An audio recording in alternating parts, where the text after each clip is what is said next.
my new series.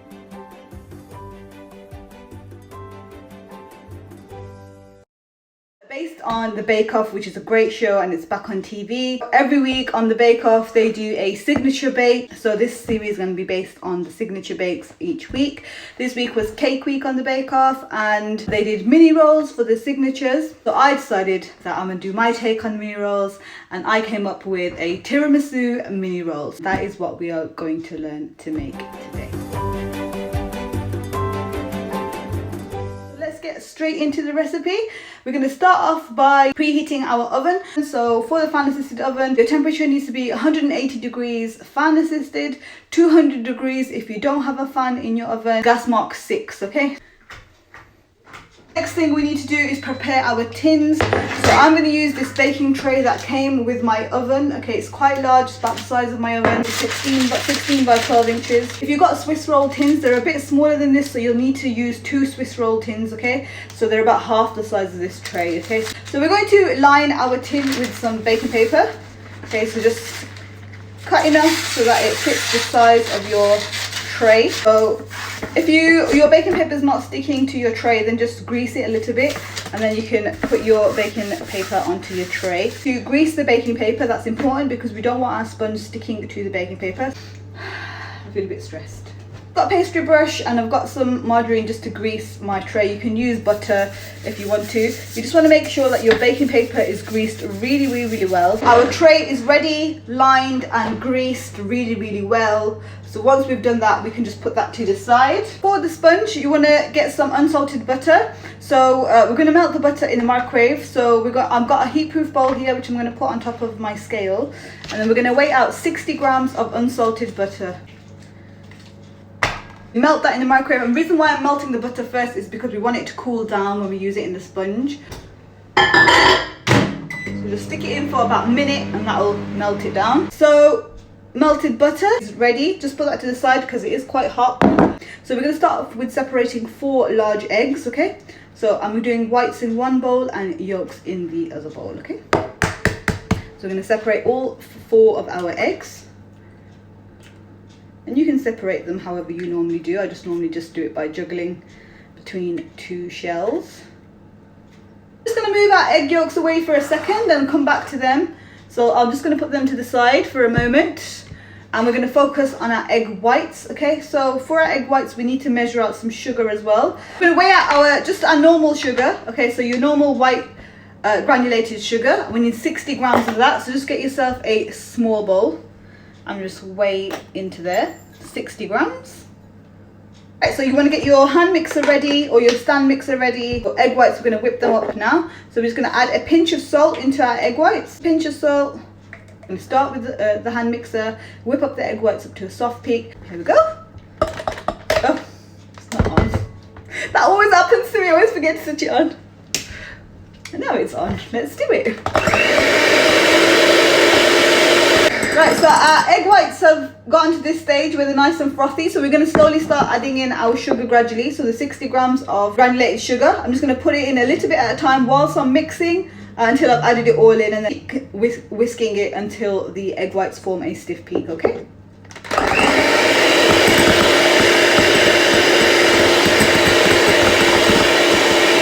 Show you what that looks like in the bowl. Yeah? So nice and stiff peaks with our egg whites, and that is what we're looking for with our egg whites. Let's put them to the side for now. Get egg yolks back now. Scale back, that goes underneath your egg yolk bowl. So 60 grams of soft light brown sugar into our egg yolks. Just add it in slowly until you reach 60 grams. And a teaspoon of vanilla extract or vanilla bean paste. I'm just going to use the same beater. It's fine if it's still got egg whites on, it doesn't make a difference. We're going to beat our egg yolks with the sugar and vanilla until they go nice and thick and frothy, just like a thick milkshake.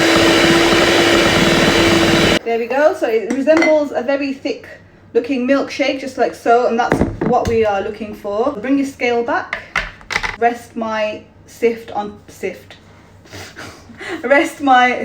top of the bowl. So 85 grams of plain flour, and then a teaspoon of baking powder also, just into the sieve as well. Just going to sift that into our mix. Oh, and also forgot our unsalted butter that we melted earlier. Don't forget about that. So your unsalted butter that you weighed out earlier, that also the melted stuff, it should be cool enough to use now, so that also goes in. Thank goodness I saw it, otherwise I would have left it out. Now we're going to mix it again until it's just combined. Don't overmix, because we don't want to overmix our flour, and we don't want to develop any gluten that will make our cake chewy, okay? As you can see, I've got flour on the sides of my bowl, so just to mix that in, I'm going to use my spatula to fold those last bits in. That way we won't be overmixing anything. Alright, so it should now be at the stage of like a thick paste. Right, so folding in our egg whites, it's very important so that we don't lose the air. I really can't speak today, honestly. Lose the air from our egg whites. So what I'm going to do is I'm going to get a dollop of my egg whites first. A bit of them. Put them in there. I'm going to fold them in, mix them in, just to loosen up this paste a little bit before we fold the rest of the egg whites in. Similar to what you'd do with a chocolate mousse if you were making one. And then you can add the rest of your egg whites in and then fold them all in. Okay, now we're just going to cut and fold in the rest of the egg whites. Be gentle. You want to cut and fold until everything is combined well, okay? And you should have a light, very light, airy batter then, cake batter. There we go, that's the batter ready. The tray that we prepared earlier. Don't put all your batter in one area because it'll be harder to spread out that way. So it'll be easier if you just use your bowl and kind of spread your batter out.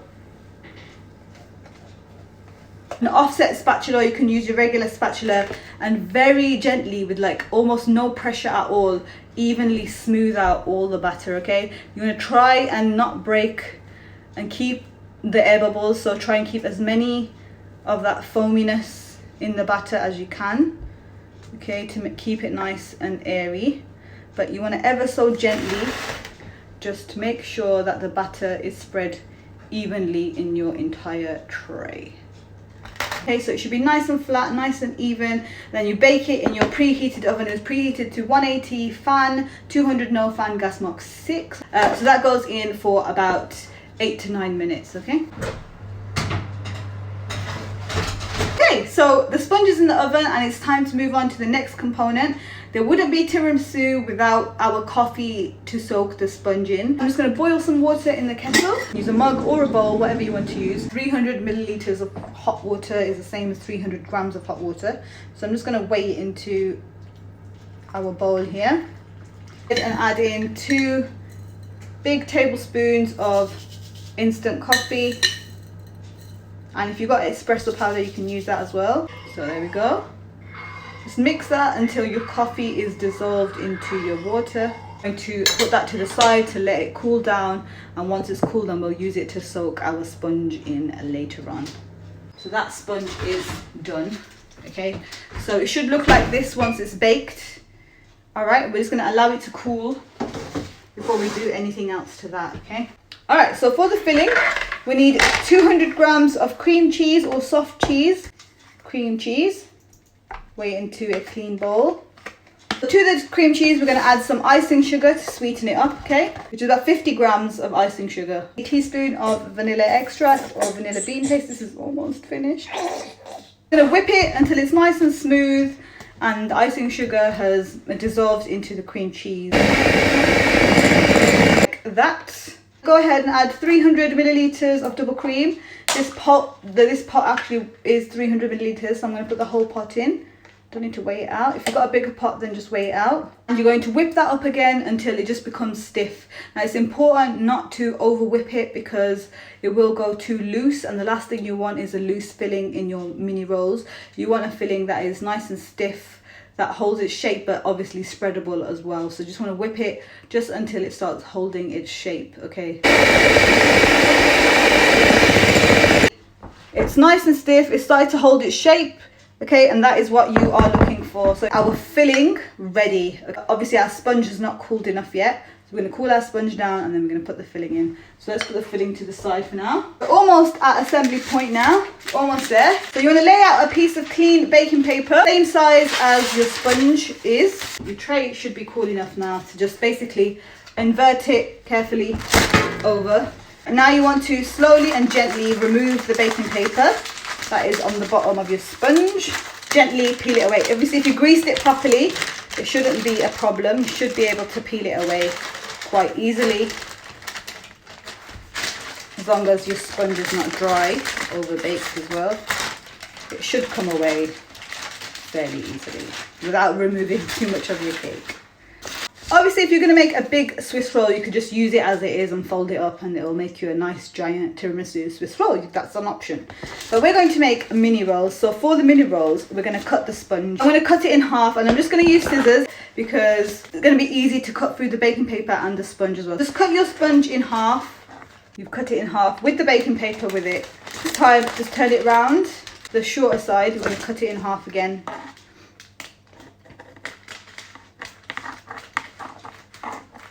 Now we have 4 rectangle sponges, and now they are cool enough to fill the coffee that you made earlier. And you basically just get your coffee on your pastry brush and just brush each of your sponge with the coffee. We've soaked our sponges in the coffee. We can move on to filling the sponges. Evenly distribute it between your sponges. To gently use an offset spatula is the easiest way, or a normal knife, and just coax it around.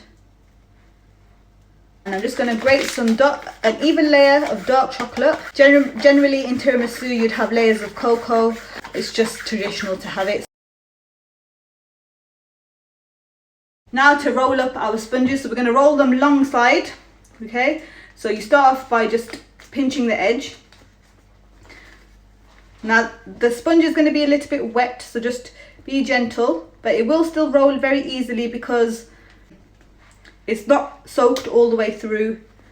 All right, and just gently just use your hands and then just pinch it and roll it until it is formed into your mini roll, and then bring it back up. Try and roll it as tight as you can.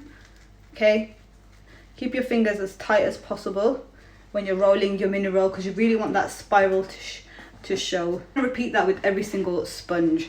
Now to see the edges, obviously you won't be able to see the spiral properly, so just cut a tiny bit of the edge off just so that you can see that spiral through, and just wipe your knife in between. Use a sharp knife and wipe your knife in between each cut so that you get clean cuts, okay? And then you just cut it into whatever size pieces you want. I'm going to go maybe 4 of each on each one, just so that they're nice and small. Okay. So you basically just repeat that for all the sponges. Soak the top of the sponges with a little bit more coffee. Okay. So we've got them on this cooling rack. So just going to catch any drips and stuff. So we're just soaking the tops, a little bit more coffee in the top of the sponge this time, just so that you've got a nice decent amount of coffee soaking in your mini roll.